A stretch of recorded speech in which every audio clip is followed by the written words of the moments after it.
Amados conservos no reino. Eu gravo esse áudio porque gostaria de compartilhar algumas impressões que têm vindo ao meu espírito já há um certo tempo. Isso tentando entender o contexto em que estamos. Essa é uma responsabilidade que pesa sobre meus ombros. Entender o contexto, o tempo, a época em que estamos, tanto a nível religioso como no cenário político de nossa nação. E eu gostaria de compartilhar para que vocês julguem isso, e se isso realmente proceder do Senhor, sirva, quem sabe, de alerta, de entendimento, para que outros possam ser abençoados também. Bem, no final do ano passado,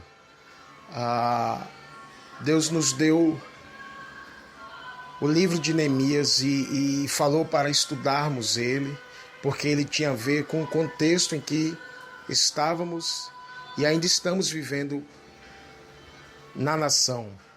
Quando eu digo Deus nos deu, eu me refiro a mim e a um grupo de intercessão que temos trabalhado semanalmente já há 6 anos. Enfim, Deus nos levou a Neemias e falou que era tempo de reconstruir os muros e as portas.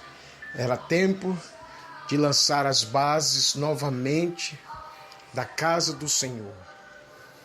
Há uns dias atrás, num retiro fora da cidade, encerrando um período de oração e jejum, o Senhor me levou claramente para Jó.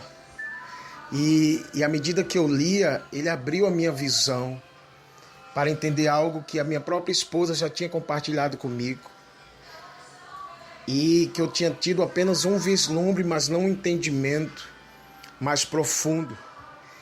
E eu pude ver claramente de que, em suma, o pecado de Jó foi o seu orgulho. Orgulho pela sua integridade. O próprio Deus tinha testificado acerca da integridade de Jó. Mas no decorrer do livro, em várias partes, eu pude ver Jó se auto-justificando diante de Deus. E ele pôde fazer declarações do tipo: nem um dia sequer minha consciência me acusa de ter pecado contra o Senhor, e coisas desse tipo. Não é à toa que no final do livro, no capítulo 41, no penúltimo capítulo, Deus pega a figura de Leviatã, o príncipe do orgulho, para dar uma lição a Jó. E no início do capítulo 42, então Jó realmente reconhece isso, admitindo que tinha entrado numa área que não tinha conhecimento, que tinha falado demais. Mas o que isso tem a ver conosco?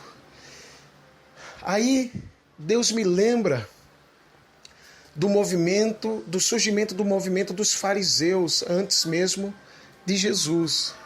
Os fariseus que tanto criticamos e que tanto perseguiram o nosso Salvador, eles na verdade surgiram como um movimento para levar o judaísmo de volta à pureza. Um movimento até de certa forma radical para levar o judaísmo aos princípios da lei. Mas se perderam no meio do caminho, esqueceram a misericórdia e o amor e acabaram se envolvendo apenas com princípios e mais princípios, regras sobre regras. Por quê? Porque entrou o orgulho, entrou a raiz de Lúcifer, entrou Leviatã na história. E aí eu pude ver o nosso cenário político atual. E nós vemos aí o domínio de um partido já há mais de uma década sobre a nação. Partido esse que, quem conhece um pouco da história do surgimento, quando metalúrgicos e sindicalistas se levantaram e outros para levar uma nova proposta ao cenário político nacional.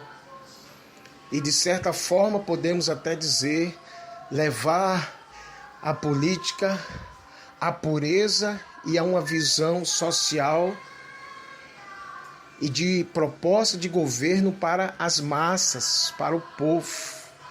E aí eu pude entender que Deus estava me dando um mapa e mostrando que o pecado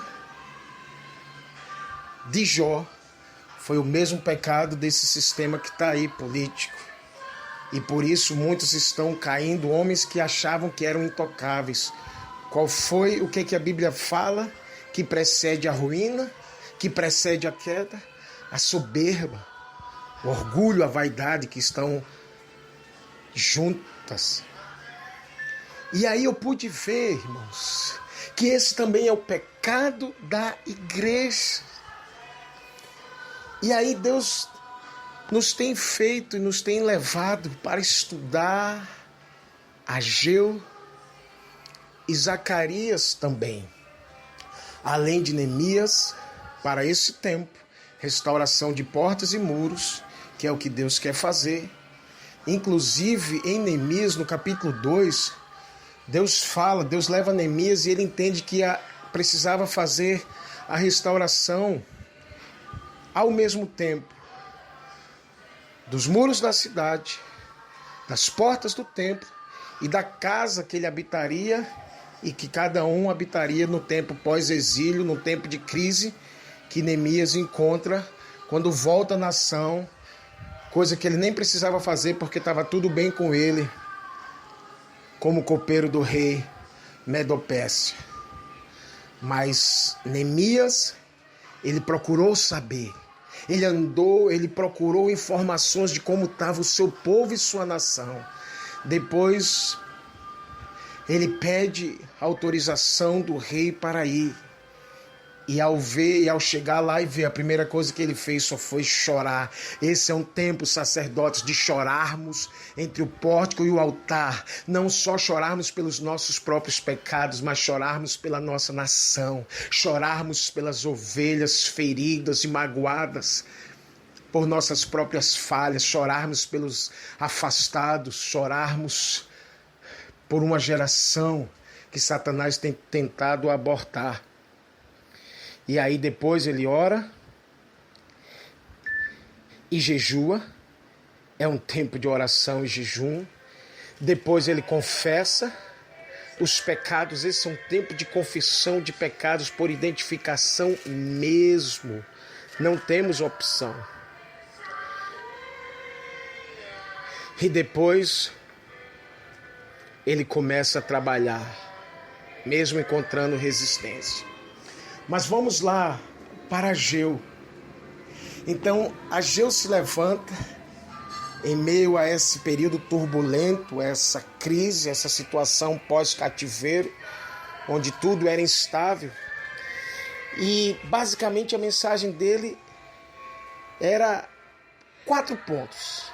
Primeiro, ele confrontou o pecado do povo de pôr o seu reino pessoal, a sua própria vida, suas próprias casas, alguns inclusive já construindo casas suntuosas, apaineladas, enquanto a casa de Deus, o projeto de Deus, a casa estava em ruínas. Depois, ele confronta o pecado de se olhar para trás, para os tempos áureos do templo de Salomão e esquecer de olhar para as promessas de Deus. Depois ele confronta o pecado do povo em falhar, em confessar esses pecados diante de si. E por último, a incredulidade. Sabe, irmãos, como nós vamos vencer esse pecado do orgulho? Há dias atrás eu vi um homem de Deus que está sendo levantado como uma voz apostólica e profética para a nossa nação no tal tempo, um homem que eu tive o prazer de conhecer,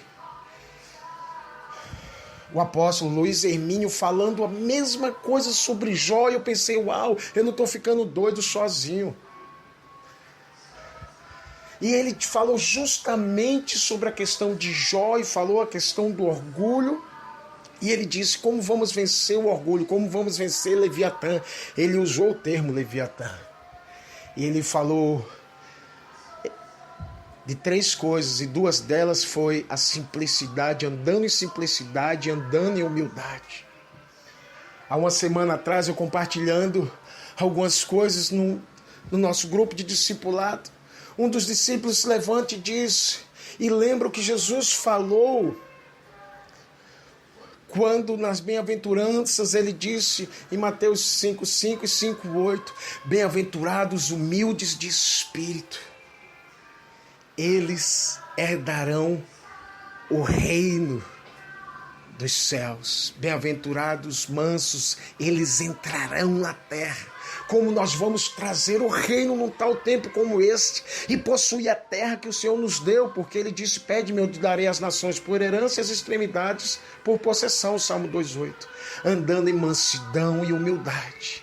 Ora, é aqui que eu quero chegar. Deus está chamando os sacerdotes para pararem suas casas apaineladas, para deixarem de colocar em si em primeiro lugar, até mesmo suas próprias coisas, sua vida mais confortável, para voltarmos, como disse Paulo, à pureza e simplicidade devidas a Cristo. Deus está chamando os sacerdotes para um estilo de vida simples.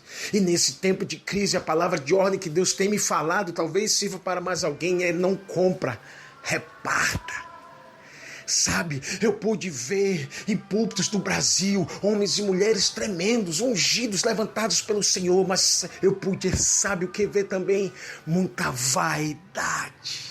E muitos dos projetos de crescimento, na verdade, não eram fruto de pessoas que estavam chorando por almas que estavam indo para o inferno, mas tinham a ver com a ambição pessoal e com a tentação de ter um ministério grande só por ter. Leviatã. E Deus também falou comigo, tem orgulho também no seu coração, porque esse pecado está enraizado na vida de todos, uns mais, outros menos, o mesmo pecado de Lúcifer. Em resumo, o pecado da nação, ou como disse Ravenhill no livro Porque Tardo o Pleno Avivamento, como está a igreja, assim está o mundo. O pecado que Deus está confrontando. Muitos têm dito, Deus está confrontando o principado da corrupção no Brasil. Não é.